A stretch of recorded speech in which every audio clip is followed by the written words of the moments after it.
জিন্দিগির একটি মোনাজাতই পারে আপনাকে জান্নাতের মধ্যে নিয়ে যেতে। প্রিয় দর্শক, মোনাজাত এমন একটি আমল যে আমলের মাধ্যমে আল্লাহ তাআলা সকল গুনাহগুলোকে ক্ষমা করে দিতে পারেন। তাই আসুন আজকের ভিডিও থেকে আমরা জানব মোনাজাত করার সম্পূর্ণ নিয়ম সম্পর্কে।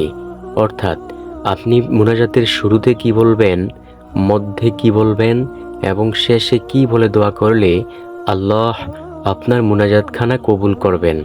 প্রিয় দর্শক, আমার বিশ্বাস যে ব্যক্তি চায় তার গুনাহগুলোকে সুন্দরভাবে ক্ষমা করাতে, সে আজকের ভিডিওটি সম্পূর্ণ দেখে এইখান থেকে মোনাজাতের সম্পূর্ণ নিয়ম সে শিখে নেবে ইনশাআল্লাহ। দেখুন, এই জীবনে তো গুনাহের কাজ কম করলাম না, অথচ কোনো একটি দিন মোনাজাত ধরিয়া মহান মালিকের দরবারে বলি নাই, ও আল্লাহ আপনি আমাকে ক্ষমা করে দিন। অথচ মুসা আলাইহিস সালামের জামানায় একটি পাথর কান্না করে মহান মালিকের দরবার থেকে ক্ষমা চেয়ে নিয়েছিল। তো কি ঘটেছিল সেদিন? হযরত মুসা আলাইহিস সালাম তুর পাহাড়ে যাচ্ছেন মহান মালিকের সাথে কথা বলবেন।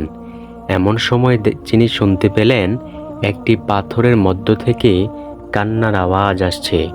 মুসা আলাইহিস সালাম আশ্চর্যান্বিত হয়ে ওই পাথরের নিকট গিয়ে বলল, ও পাথর, কি কষ্ট তোমার মনে, কেনই বা তুমি কান্না করছো? সেই পাথরের মধ্য থেকে জবাব আসলো, ও নবী মুসা, আমি ইতিপূর্বে শুনেছি যে আল্লাহ তাআলা বলেছেন মানুষ আর পাথরকে দিয়ে জাহান্নামের আগুনকে প্রজ্বলিত করবেন। আমার খুব ভয় হয়, আপনি আল্লাহকে একটু বললেন তো যাতে আমাকে জ্বালানোর পূর্বে ক্ষমা করে দেয়। তখন মুসা আলাইহিস সালাম মহান মালিকের সাথে গিয়ে বললেন, ও আল্লাহ, আমাকে ওই পাথর বলেছে সে নাকি জাহান্নামের আগুনকে খুব ভয় পায়, আপনি তাকে জ্বালানোর পূর্বে তাকে ক্ষমা করে দিতেন। তখন আল্লাহ তাকে সুসংবাদ দিলেন, ও নবী মুসা, তুমি যাওয়ার সময় বইলা যাইও আমি তাকে ক্ষমা করে দিয়েছি।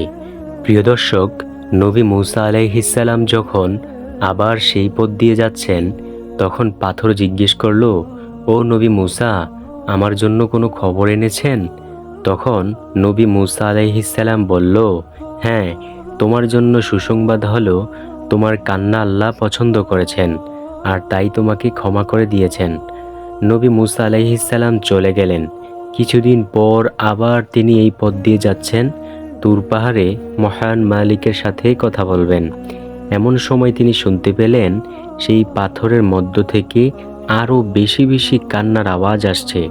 নবী মুসা আলাইহিস সালাম সেই পাথরের কাছে গিয়ে জিজ্ঞেস করলেন, ও পাথর, কিছুদিন পূর্বেই তো আল্লাহ তোমাকে ক্ষমা করে দিয়েছেন, আবার কেন কান্নাকাটি করো? তখন পাথরের মধ্য থেকে আওয়াজ আসলো, ও নবী মুসা, যেই কান্নার কারণে আল্লাহ আমাকে ক্ষমা করে দিয়েছেন আমার বুঝতে বাকি নেই চোখের পানিকে আল্লাহ অনেক পছন্দ করেন, কান্নাকে আল্লাহ অনেক পছন্দ করেন, আর তাই আমি আল্লাহর পছন্দনীয় জিনিসটা অতি মাত্রায় বাড়িয়ে দিয়েছি। সুবহানাল্লাহ।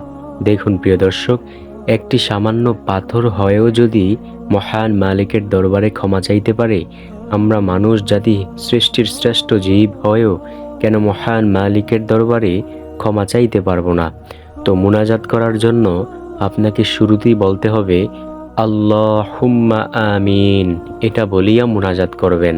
তারপর সর্বপ্রথম যেই দোয়াটি পড়বেন সেটা হলো, রব্বানা জালামনা আনফুসানা ওয়া ইল্লাম তাগফির লানা ওয়া তারহামনা লানাকুনান্না মিনাল খাসিরিন। এটা হযরত আদম আলাইহিস সালাম এই দোয়া করেছিলেন মহান মালিকের দরবারে, আর আল্লাহ তাআলা এটাকে ইস্তিগফার হিসাবে পবিত্র কুরআনুল কারীমের একটি আয়াত হিসেবে দিয়ে দিয়েছেন। তো কি বলবেন প্রিয় দর্শক? সর্বপ্রথম বলবেন, রব্বানা জালামনা আনফুসানা ওয়া ইল্লাম তাগফির লানা ওয়া তারহামনা লানাকুনান্না মিনাল খাসিরিন। দ্বিতীয়ত বলবেন, রব্বানা আতিনা ফিদ দুনিয়া হাসানাতাও ওয়া ফিল আখিরাতি হাসানাতাও ওয়া কিনা আযাবান নার।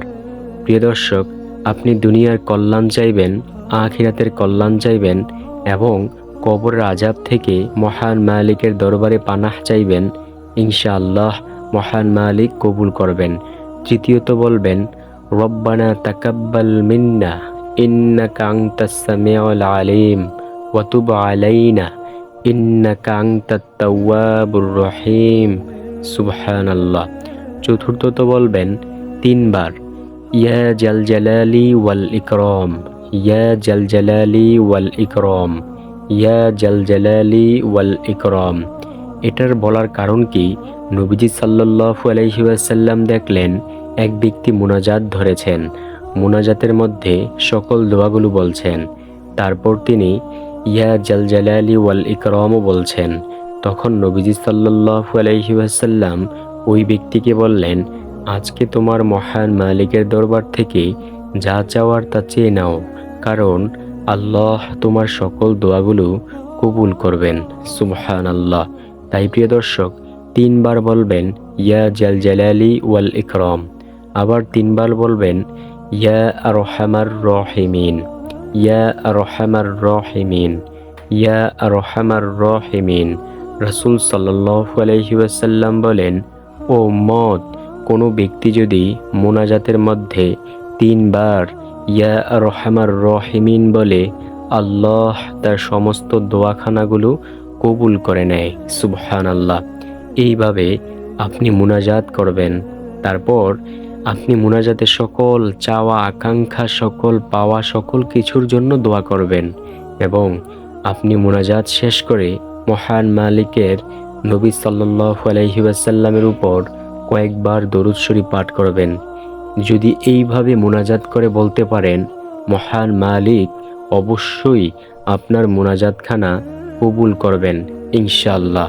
কারণ নবীজি সাল্লাল্লাহু আলাইহি ওয়াসাল্লাম বলেন, ইয়া জাল জালালি ওয়াল ইকরাম বলে দোয়া করলে আল্লাহ দোয়া কবুল করেন।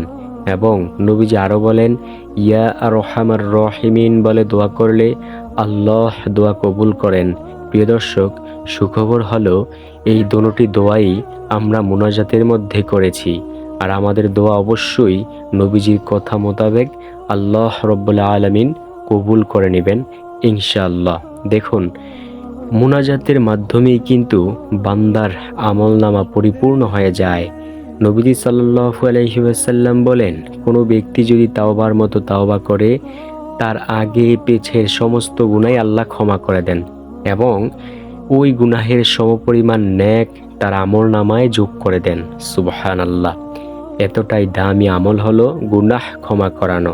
তো প্রিয় দর্শক, যদি আপনাদের কাছে এই ভিডিওটি ভালো লেগে থাকে, তাহলে যারা প্রিয়জন আছে তাদের মাঝে অবশ্যই ভিডিওটিকে শেয়ার করতে, বেশি বেশি শেয়ার করতে ভুলবেন না।